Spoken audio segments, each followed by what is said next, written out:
Hi, everybody. This is the Master Gardener Program Coordinator meeting, May 2023. I was on a call, I think it was with Jayla yesterday. Pretty sure it was Jayla. We can't believe it's the end of May already. It feels like May just started. So time is flying. There's so much going on right now. And this meeting is full of all that is going on. So we will get right into it.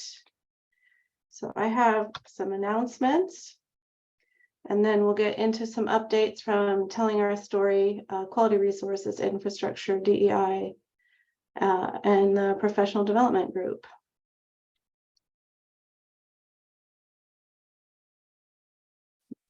Still having technical difficulties. Okay. So some of these announcements you've heard, but I'm going to say them again. Okay. So reminder that we are having an in-person coordinator meeting in Tacoma on September 27th from 9 to 4:30 p.m. And Hari is working on that agenda. Now that she's got a couple of big events behind her, I think that she's going to be able to dig into that a little deeper. Hari, do you have anything you want to say today regarding that?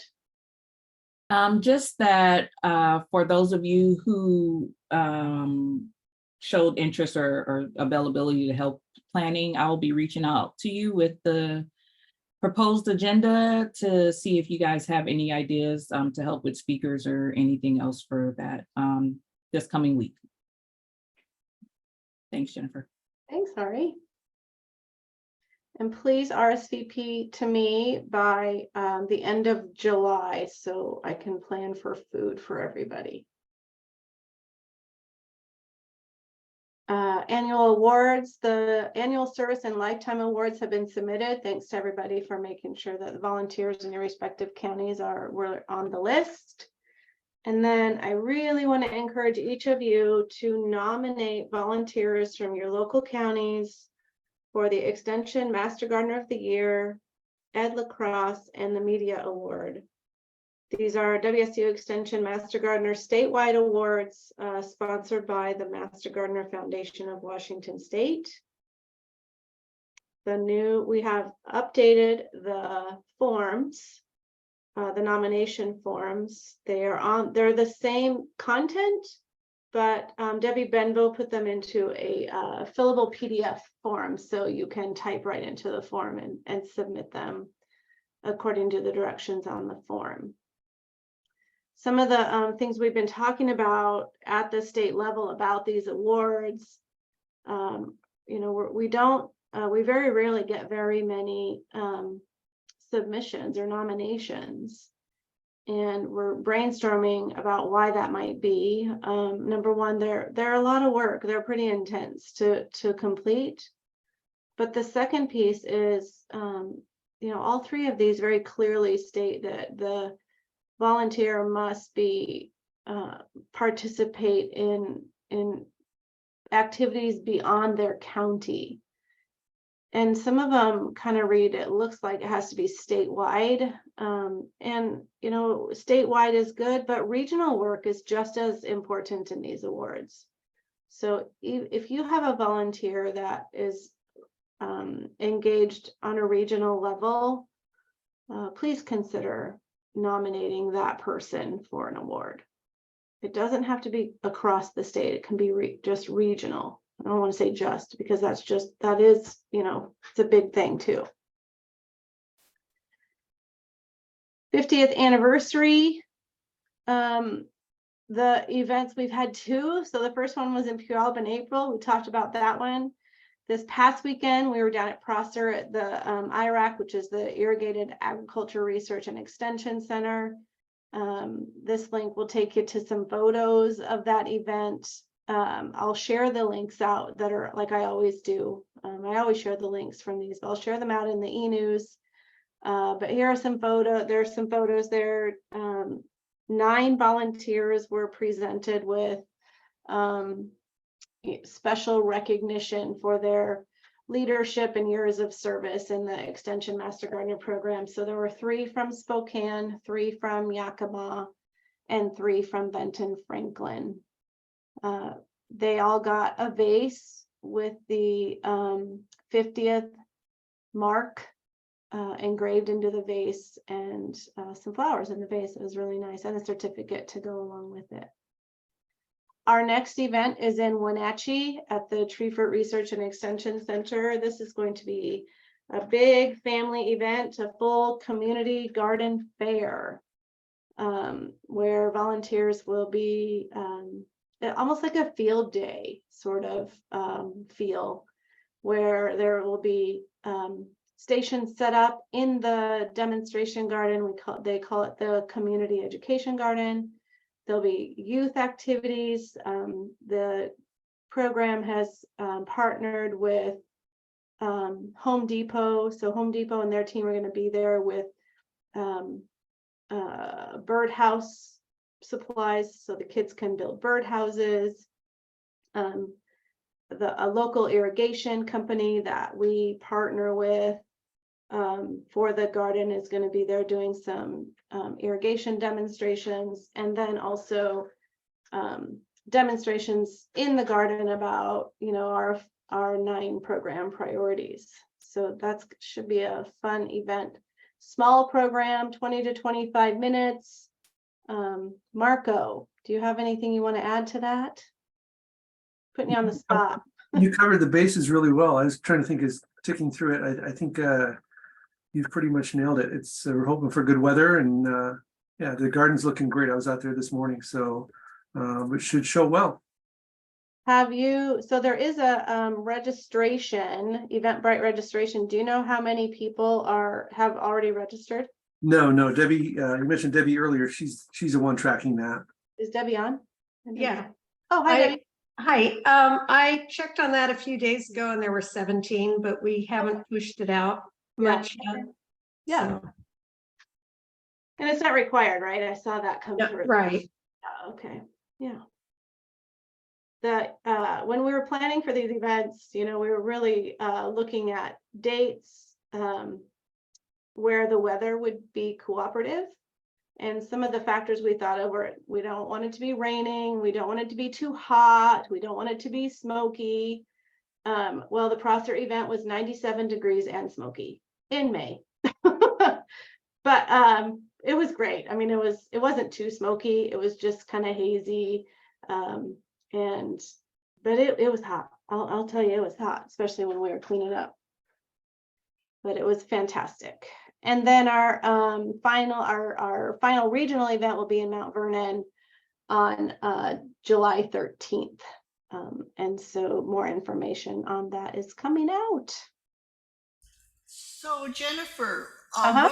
when was the first award ceremony? I forget now. I thought it was in March. The first award ceremony, you mean the first 50th anniversary event? Right. It was April 8th in April Chihuahua. 8th.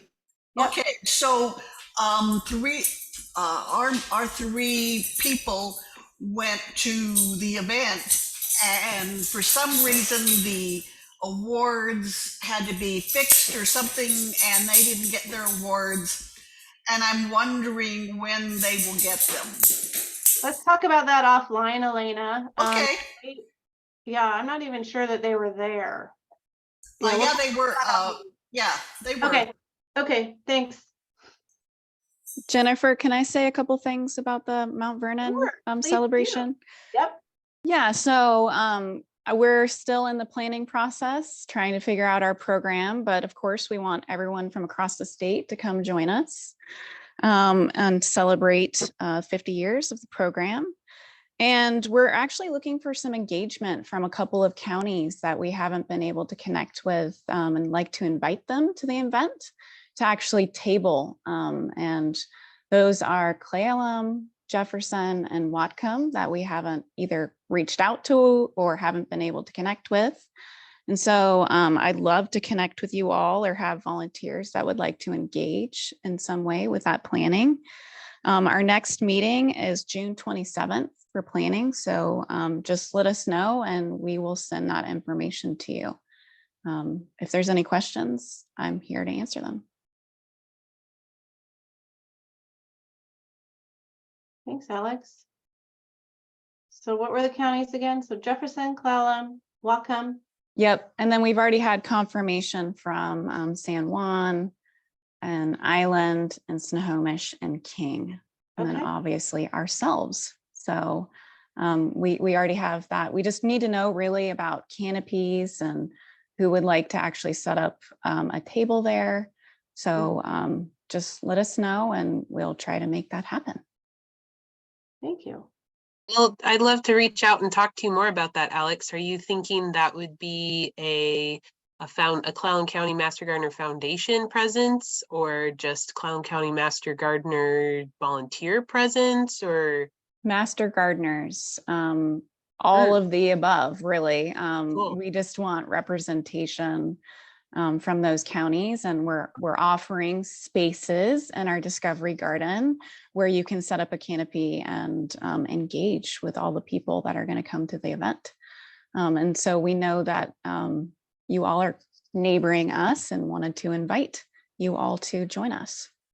Thank you. That sounds like fun. Yeah, we're gonna have to talk more because it's on a Thursday. That's and we already have some other events going on in our program that day. So yeah, email.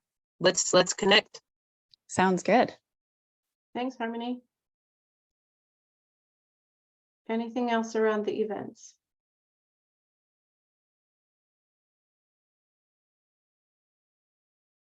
Okay.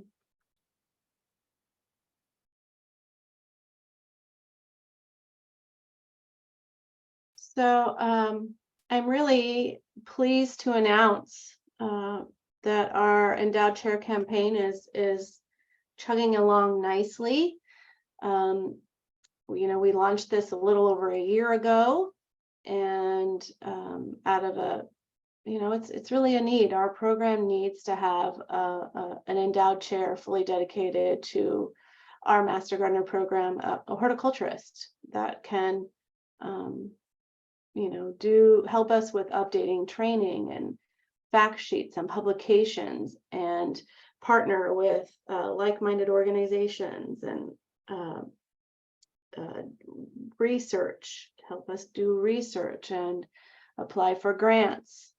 So this, success with this campaign, which it would look like $1.5 million, is what we need to raise.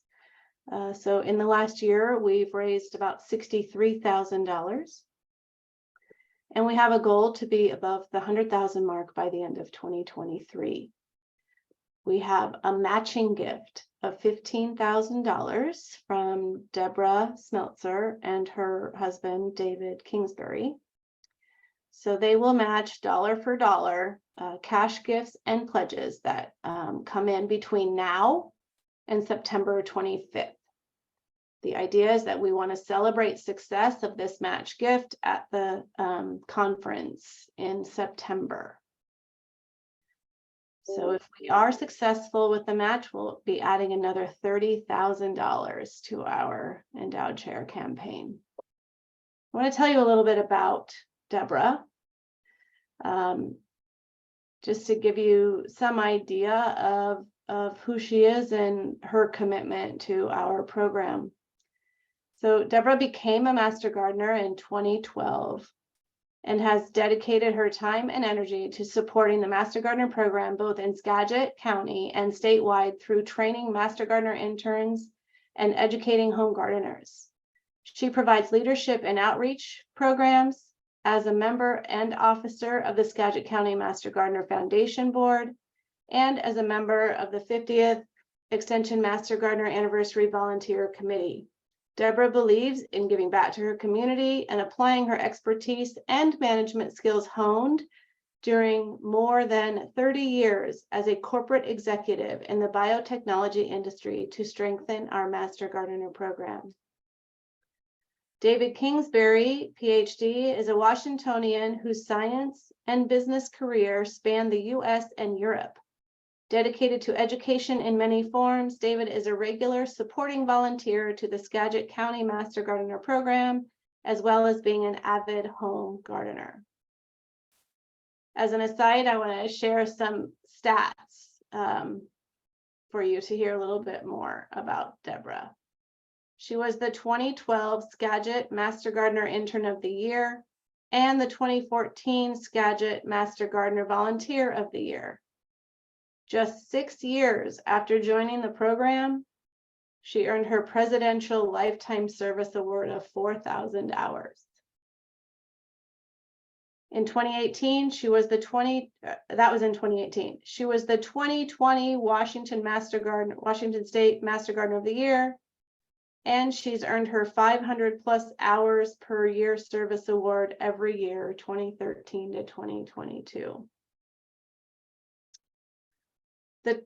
For Deborah and her husband to show their generosity in this way, both of them share their time and talents and expertise with our program, and the financial contributions that they've already made. They've already made gifts to the campaign, and now they're ready to give more. It's a true testament to their commitment to research-based horticulture and environmental stewardship education to empower and sustain diverse communities. So I'm asking you, and we're going to have some more details on this. We're going to have some video testimonial. We'll have a full announcement to share, but I'm asking you to publicize this to volunteers in your counties and ask them to consider their investment in support of this matching gift. This is a big opportunity for us to raise a lot of money for a campaign. So it's cash gifts and pledges between now and September 25th. It does not include estate gifts. Any questions about this? If you see Deborah or her husband on a call or anywhere, please be sure to thank her. It would also be nice if you want to send her a nice little thank you email or thank you note. I just want to clarify, Jennifer, the last thing you said was it's between now and September 25th, and it's cash and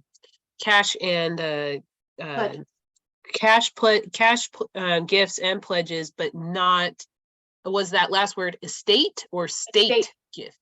Estate, ESTATE gifts. Okay, thank you. That was the last part I wanted. I was just like, wait a minute, is there like multiple levels of giving in the campaign, or wait a minute, what? Okay, thank you. Gotcha. Yes, thank you for clarity. You're welcome.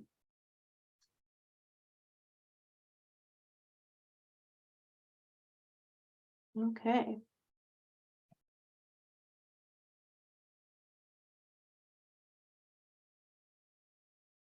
So now I want to share our 2022 impact reports.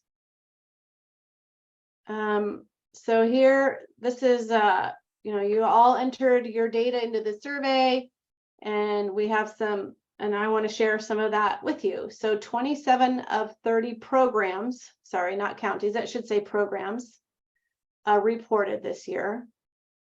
23 programs collect clinic questions by program category. 22 track classes, workshops, demos, field days by program priority. And we have 18 that reported demographic information for volunteers.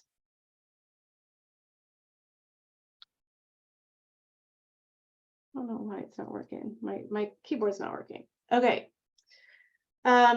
So this is what it looks like for 2022 volunteers. Certified volunteers were at 2,848. We trained 599 volunteers in 2022 for a total of 3,447 volunteers. And you can see the hours breakdown here. according to program category. You might be curious about how this compares to previous years. In 2019, 28 counties reported 4,086 volunteers. And in 2019, we trained 757 volunteers. In 2020, we had 26 counties reporting. I keep saying counties, but it's really programs, because like Chelan, Douglas, Benton, Franklin counts as one program. So we had 26 programs reporting for 4,003 returning volunteers. And in 2020, we trained 551 volunteers. And then comes year 2021. So we had, in 2021, we had 2,228 returning volunteers. I'm guessing that should be a 3,000. 3,228 returning volunteers, and we only trained 98 because of COVID. So from 2019 to 2022, we've seen a 30% decrease in returning or certified volunteers. Looking at the total from 2022, total volunteers compared to the total for 2020, we're only down 556 volunteers. So I think it's interesting that we trained 757 volunteers in 2019, but our returning volunteer numbers, we showed a decrease in total from 2019 to 2020, even though we trained about 200 more than we typically do.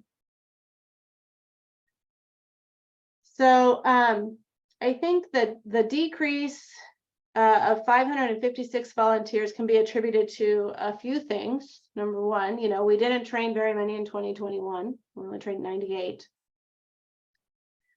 And then, we had the introduction of GivePulse, the background checks, and the pandemic. And so a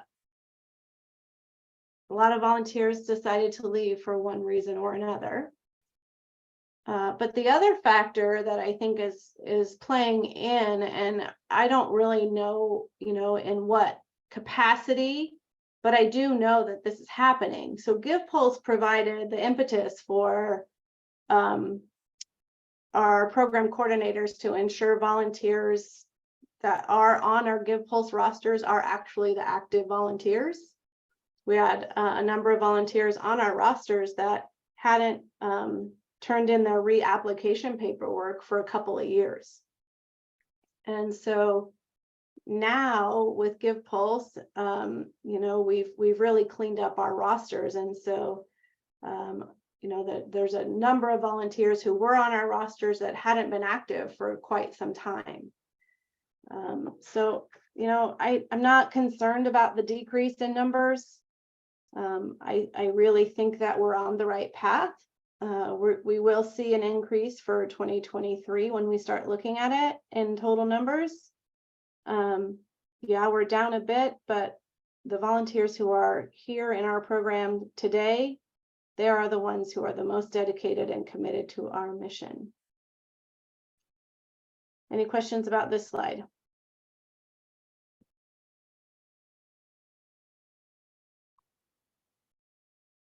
Here we're looking at the number of clinic questions by program priority. We had 23 programs reporting. We offered 3,335 clinics across the state. Talked with 52,220 people and categorized 7,999 questions. Kind of see how they fall out.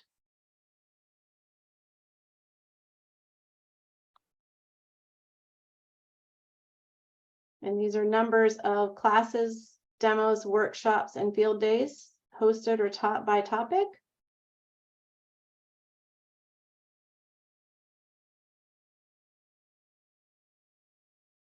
and the number of people who attended by topic, adult and youth combined here. Yeah. Yeah. Oh my goodness. And here you're seeing the comparison. So classes, demos, workshops, field days held compared to number of attendees. So the orange bars are how many people attended, and the blue is the number of, events held. So local food is the big one, right? 304 classes or events held, talking to 4,225 attendees.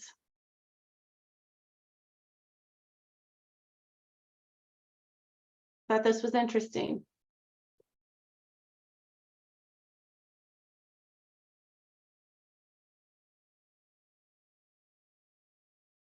Okay, I was just looking at the chat. So this is a new question that I asked you this year on, just to show you the administrative and program priority rollout.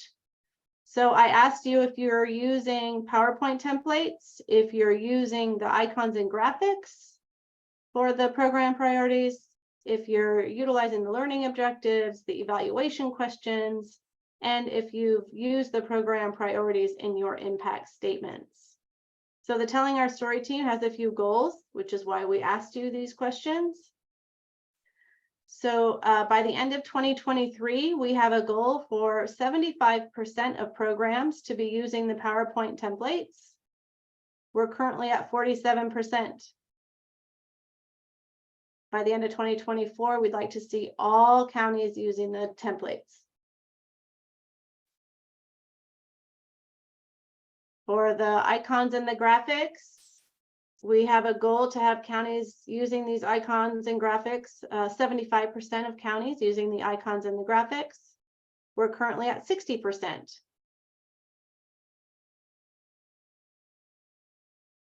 This is a good one. I did not expect this. The Telling Our Story team was quite surprised when we saw this. So the learning objectives that are in the program priority toolkit. So we had a goal to have 30% of our counties using them by the end of 2023, 60% by the end of 2024, and 100% by the end of 2025. We're currently at 64%. Good on you, way to go. And I could tell by the impact worksheets that you guys all filled out that, yeah, I mean, I could see that you're using them. I'm glad that you're incorporating those. Evaluation questions.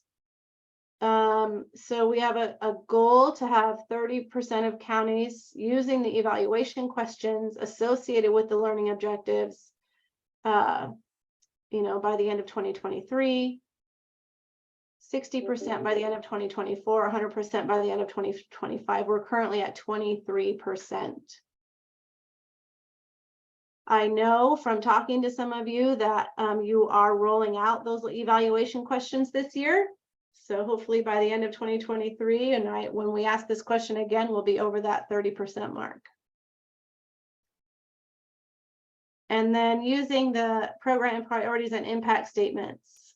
Again, our goal is 30% for the end of 2023, 60 for the end of 2024, and 90 for the end of 2025. We're currently at 30%, so we've met that goal already.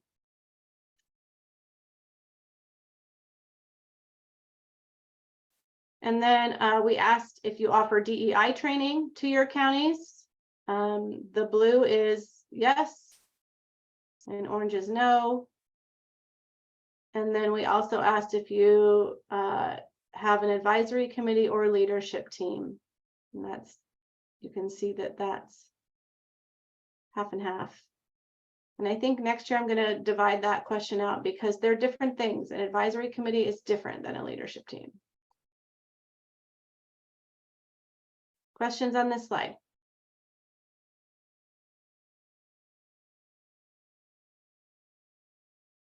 All right.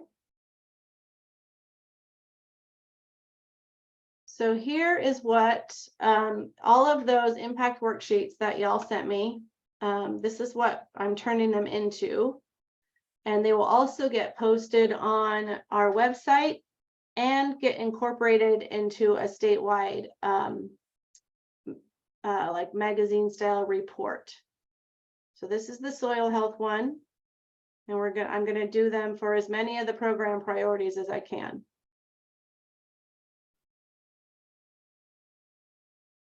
We've got local food and pollinator health also. These will get sent out as soon as they're complete. Debbie's working on getting some of these on the website for us.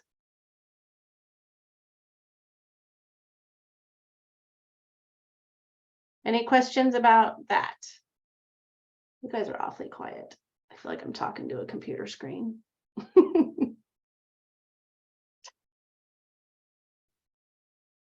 Hey. So Jennifer, I do have Okay. a question on that.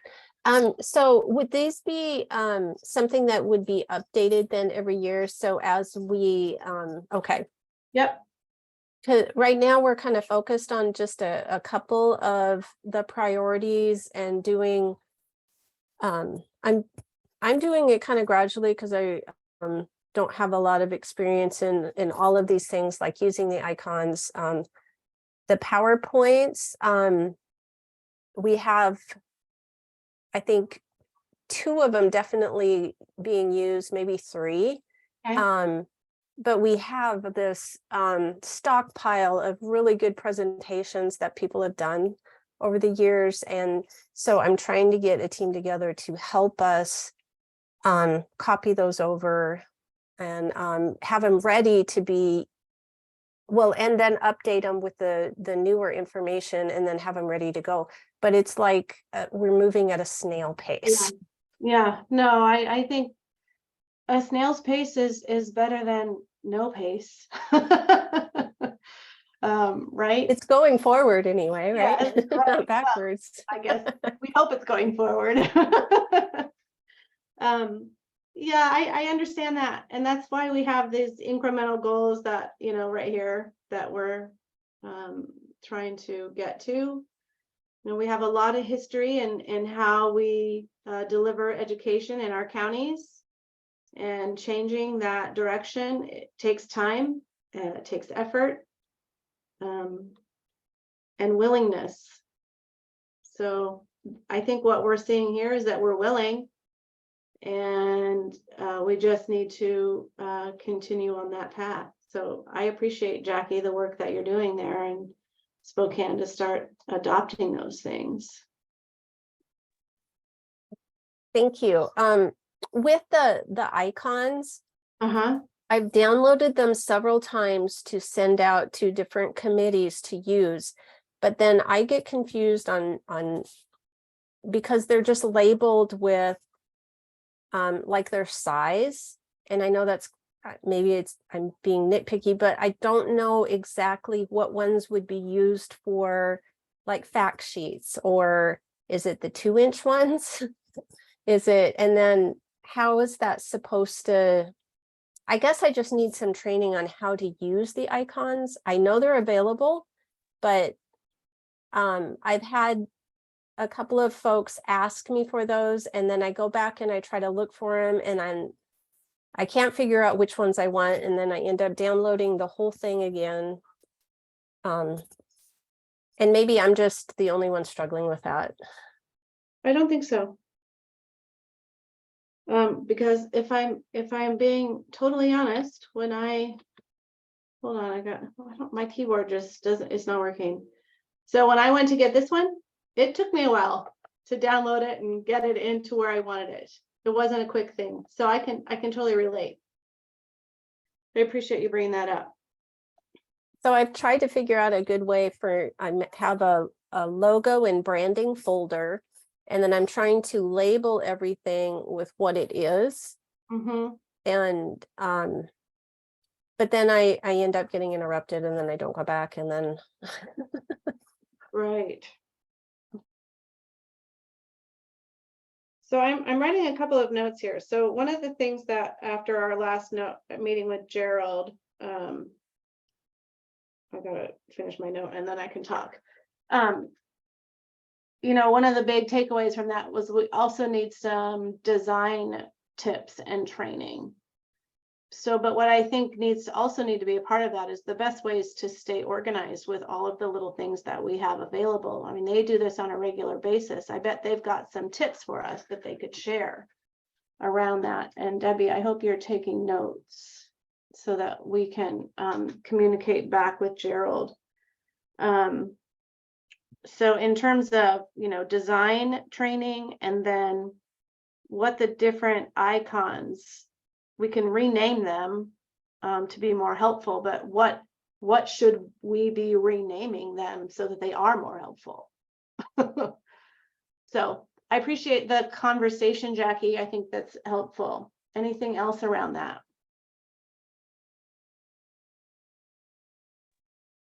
This is Beth from Wacom. I wanted to just chime in and with that and say it's a lot, right? We're trying to do our education, we're trying to promote, we're doing it all. And I am working on getting a media intern. We're lucky that we have a local, we have Western Washington University here. And so if anyone else is doing an intern, paid or unpaid, you know, it seems crazy for me to say that with all these volunteers in our pool, but having a dedicated younger person that can do media, just feels really, I'm hopeful. Anyway, just wanted to share that. Great. I'll let you know if it actually. Well, and then that person could start attending some of these branding trainings and stuff that we're doing. Yeah, and even just like Jackie said, just kind of how organizing stuff and keeping it housed in one world. Yeah. Right. All right. Okay, so I'm going to escape out of this. I want to share something, if I can find it. Here we go. So Mike Peranto is a master gardener in Pierce County, and he has been leading the website update project. And so he was one of the ones who helped update the statewide website, the program website. He has been working with the state foundation on a project they're calling the Unifying Foundation Website Project. And I got this from him today, and I wanted to share this with you because it is part of telling our story. And I just think it goes such a long way in building a cohesive statewide program that, you know, of highly trained and skilled volunteers who know and understand their connection to WSU, and they understand the mission that they're serving. They are a go-to resource, can tell a compelling and impactful story, and who are empowered to plan, implement, and evaluate mission and vision achieving programming. So the state foundation underwent a website update to make it look similar to our state website. And the purpose of that is to aggregate audience and to show our connection at a much stronger, in a much stronger way. So this is an email from Mike Peranto, again, Pierce County Master Gardener. So he said 6 months ago, when we were looking at foundation websites, this is what we'd see. So this is King, Chelan Douglas, Yakima, and then Pierce. Pierce did not have a foundation website. So it would look like something different. So that was just 6 months ago. Today, this is what it looks like.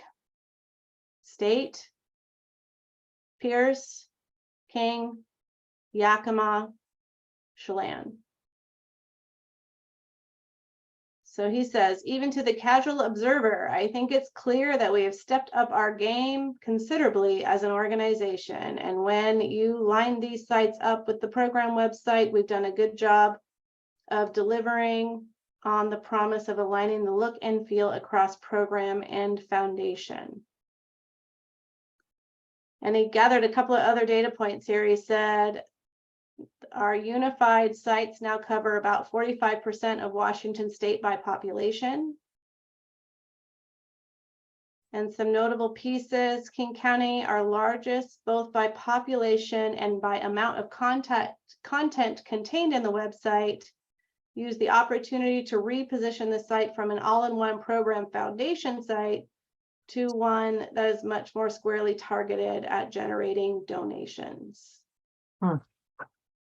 So the state foundation has been hosting training sessions, weekly training sessions for folks, for programs and counties who want to be involved and get their foundations a part of the Unified Foundation website project.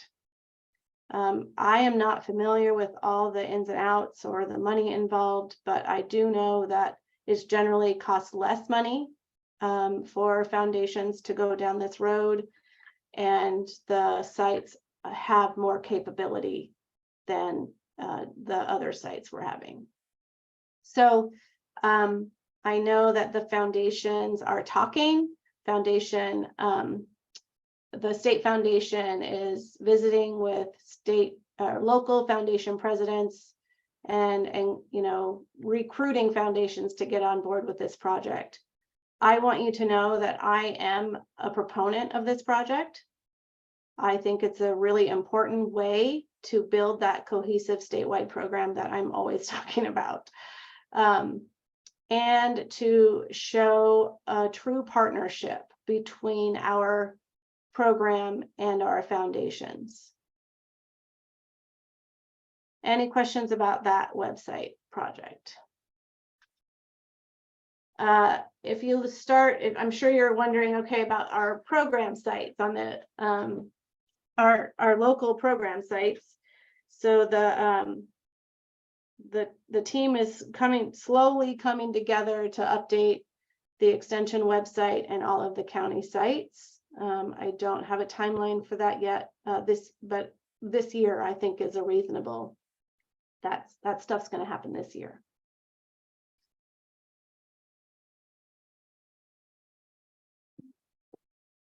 Okay. Quality resources. So this is, we have a couple of different projects going on here. The updated manual, we've been working on that for a couple of years, excuse me. The chapters are, well, the whole manual is now in editing and design. So looking forward to having it ready to go for the 2024 training season, but I'm not certain it's going to be ready. A lot of it is out of my control. So we're pushing for that goal, but I'm not sure that we're going to make it. I'll know more by the end of next month is what the Lei Jean and her team told me. So I'm going to turn it over to Tim, and he has some quiz stuff to talk to you about. Yeah, thank you, Jennifer. So one of the ways that we can help move this process along and hopefully get the manual ready for next year is we need some folks who can vet our quizzes. So we're rewriting quizzes for each chapter. We want to update those. And there's a great team of Master Gardener coordinators who are working on that.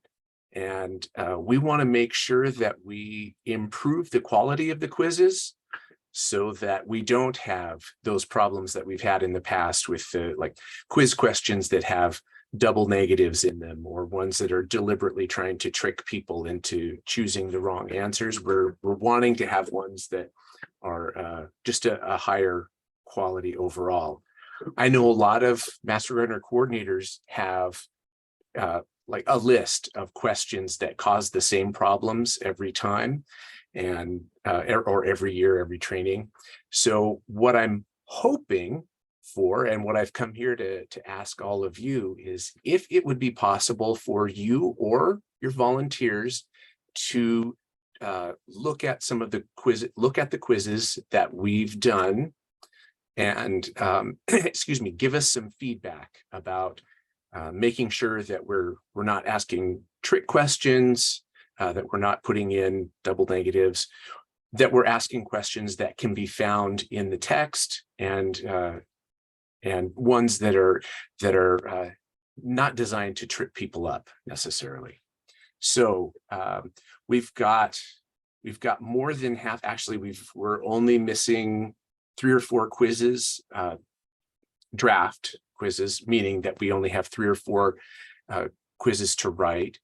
But we really need some input on proofreading those quizzes and checking them for quality. So if there are folks here who either themselves can read our quizzes and maybe compare them to problems they've had in the past with some of the older quizzes, or if you have volunteers who would be willing to read through those quizzes and give us some feedback, we would really appreciate that.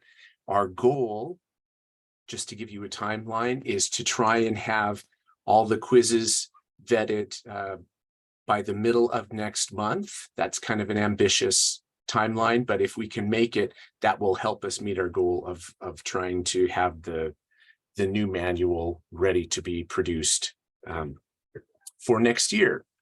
So I'm happy to answer any questions. All right, we already have a volunteer. Thank you, Linda. So if I'm not sure if everybody here has access to Teams. I think you all do, but I'm not positive. If you don't have access to Teams, I'm happy to download the quizzes and the chapter and send it to you. And I know that this is actually a hidden channel, so I might have to download and send them. Anyway, and I'm seeing lots of people volunteering in the chat. That is wonderful. Thank you all so much. So I will contact all of you. I'll take everybody's names out of the chat and I'll follow up. I'll send an email to you. I'll put my email in the chat right now so that if you don't hear from me, or if you find out later that, or you realize later you do have some time, or you have volunteers willing to help, you can contact me and I'll let you know what's available. Because we really want to make sure that we not only update the quizzes, but improve them overall. And if anybody else on our quiz team, by the way, our quiz team includes Erica Johnson, Jackie Trimble from Snohomish, Bridget Craig. Who else am I missing? I'm missing somebody else. You. Anyway, oh, me, that's, I don't count in this one, but Erica, Jackie, and Bridget are all working really hard, and we would love to have your help. So thank you, and I will follow up with each of you and get more information to you and from you. Thank you. All right. Thanks, Tim.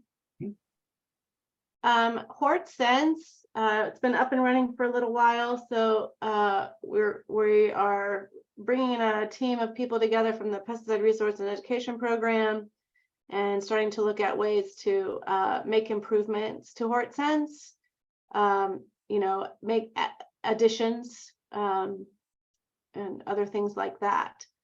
So one of the things, though, if you do have questions that keep coming up routinely, Craig Lawrence wants to have a FAQ page on HortSense. So if you find that you've got a number of questions that keep coming up repeatedly, go ahead and send those over to me and I'll make sure that Craig gets them. And Tim, do you have anything on the pesticide education training for volunteers? Any update on that work? Oh, yes. First of all, thank you to the whole team, Alice Slusher and Jackie Trimble and Kathy Schrader, for working on this project. And our goal is to have a toolkit a little bit similar to the one that we're using from the Telling Our Story team, something that gives you not just the resources that we've created, which are like some homework exercises and some videos, but also some ways that you might incorporate them into your training. And so that's our plan, and more to come. I've fallen a little bit behind on that, but I vow to catch up. Thank you, Tim. Mm-hmm. I know that those are resources. We're excited to have them, so appreciate it. Jennifer, can you say again who to send the FAQ things to? Go ahead and send them to me, and Craig Lawrence is the one working on them, but I don't have Craig's email handy unless Debbie has it and can throw it in the chat for me, his WSU email address. Thanks, Debbie. Thank you. Okay, so the infrastructure development team has been working behind the scenes. If you'll recall, this is the team that did that survey about your like technology needs and what you use the technologies for. And we've, over the last few months, I've been getting feedback from you on these meetings about prioritizing, what area should we prioritize? So last month, okay, we're prioritizing file management, sharing, and collaboration. And so we will be adopting an MS Office 365 for our statewide program that volunteers can access. So it will include SharePoint and all of the other Microsoft apps. And I want to say that this is thanks to the Master Gardener Foundation of Washington State. We're being allowed to use their nonprofit status to do this. Our Connors IT group have been a part of this entire project, and they will be the administrators of this account. They will provide support, IT support for our program across the state using this account. And so we're slowly learning about how to use it. We will be developing some processes and procedures before we move forward too far in this. Right now, we're working with a very small number of counties who have been a part of this team to, ferret out all, as pilots, to ferret out all the problems that might be headed our direction, so that by the time we roll it to the state, if you want to participate as a county, we'll have all of the, well, I should never say all, never say never, never say all. The idea is that we'll have the bugs worked out so that it's easy transition. So just that was an update. I don't really have any action at this point for anybody, but the other thing that we'll have available are emails with a shared domain across counties. And so the emails will not be shared emails, but they will be emails that, like, for instance, the email for the King County Plant Clinic will be king.plantclinic@wsumastergardeners.org. And so we'll have emails, the potential to do emails like that for every county program, so that when we have our email clinics, people are emailing the WSU Master Gardeners, which is really cool. But there's a lot of detail still to work out. I'm just keeping you all in the loop. No need for action right now. And there's no requirement for anything at this point. So again, this is just an update. There's no reason to do anything at this time. Jennifer, can you just repeat, would it be, so it would be a shared email for volunteers as opposed to? Yeah, thanks for making me come back to that. So it's an email that volunteers can access, but they sign in with their personal email addresses and personal passwords. So it's not one that, everybody uses the same email address and password to get into it. If there's anybody on here who understands technology better than me. That's great. So I remember we talked about it. I think that was one of our side things we got in the Give Pulse meeting. We went down this road, but for folks, for our master gardeners that are remote, they're away from their main clinic or away from the extension office or wherever it is that you have a master gardener email, Our county has tightened down the security, so we can no longer remote log in to our plant clinic email. And because of the two-step security methods, we can't add, the county won't let us add Master Gardener volunteers to it. Tim and I are the only ones that could use that email remotely. And it's been a huge problem because now some of the programs, I think, were using a Google account or using these other methods, but now WSU is also saying not safe. And this would be a way that has the security and you can remote log in and you can continue your business as usual, I think. Yep.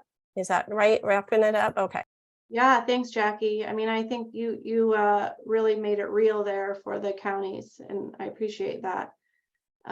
You know, we're moving in this direction because there was a time when we had email accounts, shared email accounts that volunteers could access and use, but with, you know, increased security really across you know, the virtual world, which I'm glad that security is coming in, you know, protecting all of us. But it's made it really difficult for volunteers to be able to do the job they need to, you know, they've committed to doing as volunteers. And so this is a solution to that problem. So can you just clarify that we'll be able to have lots of users for the same email address and they will all see everything that's in the inbox and outbox, not things that they've sent only? Okay. Correct. That is my understanding. That's the purpose of this. Great. Okay. So, and again, I don't have a good time frame. We're working as fast as we can on it, but all of this takes time to make sure that we get it right.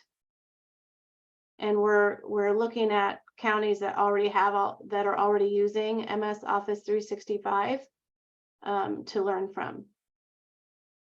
All right, so GivePulse. I want to remind you that there is an admin field in GivePulse for tracking background check dates. And you can upload, you know, the date that volunteers completed that background check into GivePulse.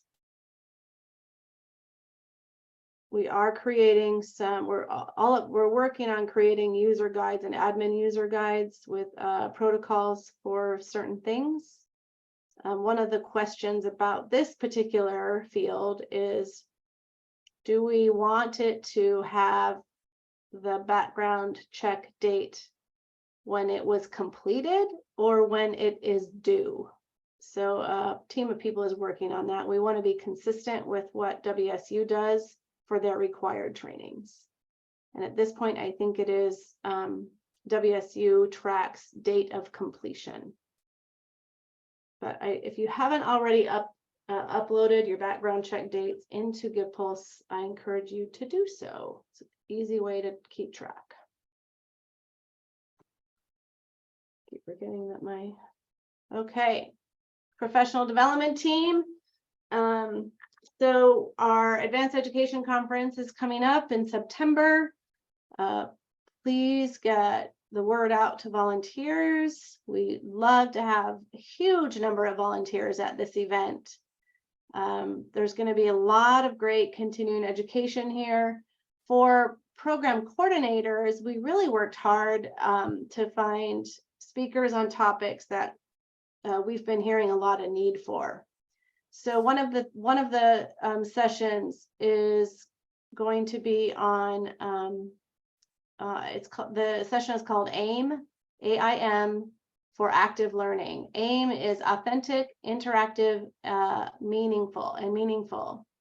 So we have a professor coming from Seattle University to teach this class, and she teaches I forget what her credentials are, but she's a PhD, and she teaches adult ed and on teaching people how to teach.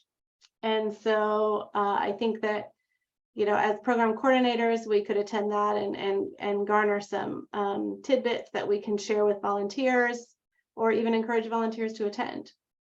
There's another one on cultivating a diverse extension master gardener program.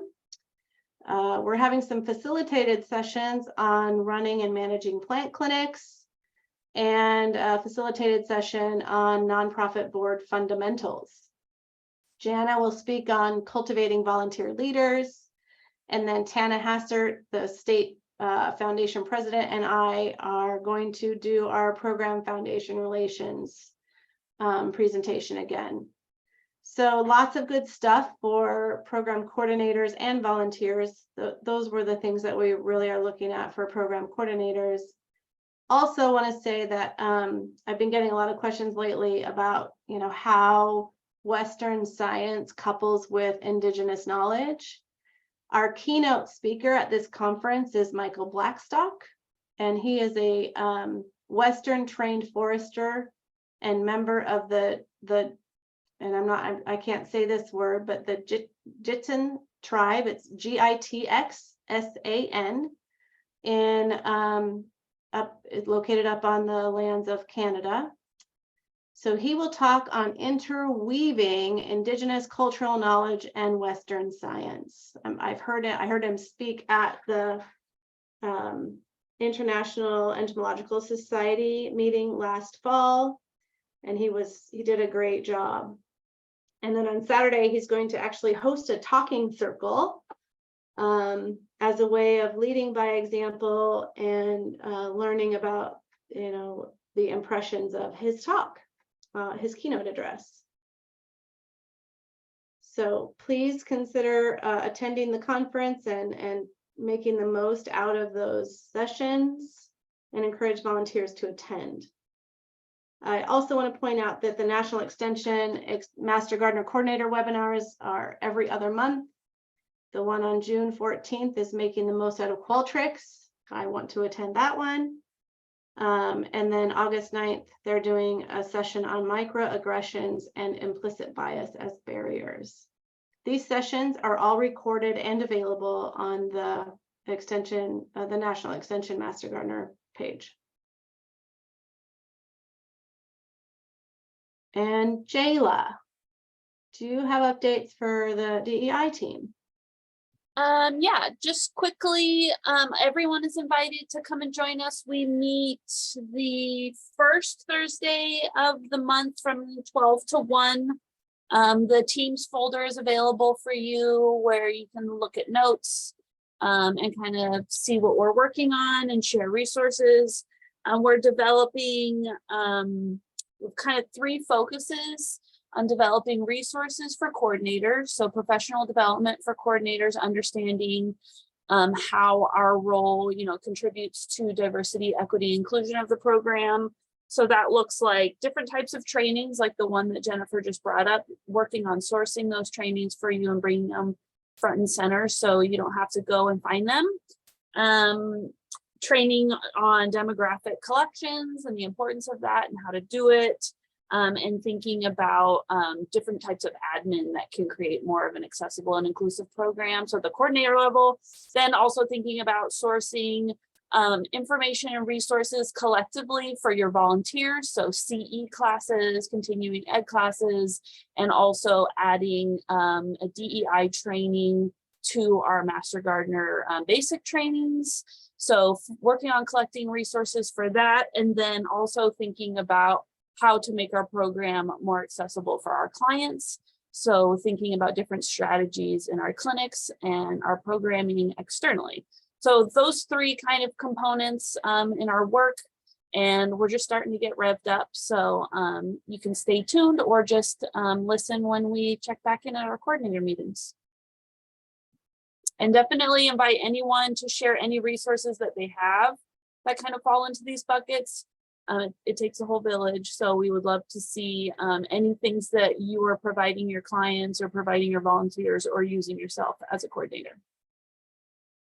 Thank you. Thanks, Jayla. Does anybody have any questions for Jayla?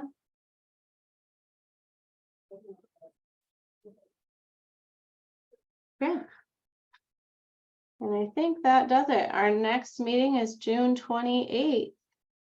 Oh, you know what I didn't ask you to do today? I'll send you an email, but it's time to put in your, the basic training information. So every year, for those of you who remember, I ask you to go into the MS Teams page and tell me how many students you think are going to be in your training this year. And I ask you to confirm your mailing address, and I ask you to confirm the teachers that you want to have uploaded into Canvas. So I'm going to have that as part of the e-news that comes out, because I need to have that information by the end of June. I can't believe I forgot to do that. I made it all ready for you and everything. So I'll send you that information in the e-news. Hey, Jennifer, I know we're at the end, but on that, we in Wacom have decided to switch to a every other year training. Okay. And have we polled the group to see who else does that, or is that something maybe we can add for another discussion? I know we're at the end of it here, but I'm just curious who trains every other year. Yeah, I think Clallam does. Okay. Yeah. Laurel raised her hand. Okay. Yes, Grace Harbor and Pacific County does every other year too. Okay. San Juan does. Okay. Good. There I'm you glad I asked. Yeah, just trying to gonna navigate those waters. I knew that there was a lot of variability out there. So, and Bridget says Jefferson Yeah. does every 18 months. That's interesting. Huh. Okay, I'm going to do a quick screen share because I know there's a number of new coordinators. So this is the spreadsheet. So I'm leaving in what you put in last year. This is all last year's data. And if you look down here, it'll tell you the registration periods, fall, all year, or rolling enrollment. So you can see which ones are fall and which ones are rolling enrollment. So think of it as, you're registering for college classes, you have to register during an open period. So if you want to train in the fall, your registration period opens on August 1st and closes in October 20th. And then the students get access to the course on August 15th. And they have access through June of the following year. The other one is all year. And these are terms that we inherited from Tony Fitzgerald. I don't really know why we use these terms, but these are the terms we use. So, and these are, so these are typically the people who start training in January. Registration opens November 21, closes March 29. Course access opens December 18th. And closes December 20th the following year. Those folks are enrolling enrollment. It's every 2 years, and people can join at any time. So, and I've got some instructions down here for you.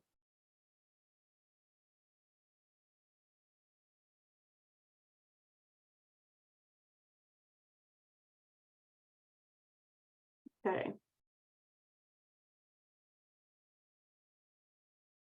So I had a question about civil rights reporting. It's still getting worked out. There's actually an open house today at 3:30, 2:30.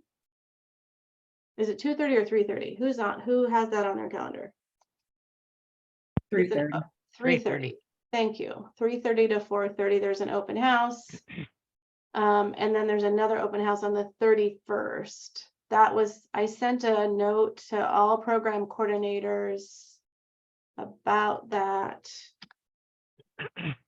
When did I send that? I sent it on May 16th. And it's the Civil Rights Data Reporting Tool Open House. I went to the last one and it seemed like it was still being worked out. Yeah, it still is. Okay. So there's a lot to be worked out there. And I don't really have any good answers for anybody on that right now. Jennifer, I have a question Okay. about the rolling enrollment, which our county is registered for, but we had a class this last year and I have a huge interest in doing another class this coming year. Uh-huh. So, you said rolling enrollment was every 2 years? I'm sorry, anybody can join at any time. The course Okay. doesn't get re-cloned, remade, updated every year, like all year classes and fall. The rolling Okay. enrollment courses only get updated every other year. Oh. And so if you're training in a specific time period, Uh-huh. and you don't allow people to register and come into a class at any old time of the year, Yeah. I suggest you switch either to fall or all year. Yeah, I'll need to switch to fall. Okay. Thanks. You can just put that in the spreadsheet and it will be, that's how we communicate it to AOI. Yep. Thank you. Thank you. So next month we will have a new coordinator join us for Benton Franklin. So she starts tomorrow, right, Eileen? Oh, she just jumped off. Yeah. Oh, there she is. Oh, she's here. I didn't know that. I would have introduced you. Shoot, I'm sorry. You're on mute, Eileen. We were on mute so that I could say that's so-and-so and that's so-and-so and this is, and I'm pulling up websites so she can see. So. Okay, yay. So Rachel Dove from, she starts tomorrow and she's taking over the Benton Franklin program. And Emmanuel Osafo, who was the faculty in that area, has resigned his position. So his last day is June 2nd, I believe. Yeah. So we'll be seeing Rachel on these calls, and we're happy We've to seen have a lot of Rachel. In fact, I just put in the chat box, threw her name out there so she can connect with Tim on the quizzes. Yes, because I just took them. So Because she just took the quizzes. She is an intern this year, so she is very familiar with the quizzes. Yeah. I saw that come through. I was like, geez, Eileen, that was awfully brave of you just to throw. She said. I wasn't volunteering. Yes, I volunteered. I didn't do it without consent. Okay. Oh, goodness. All right. So June 28th is our next meeting. Anything else for the good of the group? Thanks, everybody. I appreciate all you're doing for the program, and it was fun for me to dig through all the reporting information and see what we're doing statewide. So you'll be seeing more of that. Enjoy the rest of your afternoon. Bye-bye.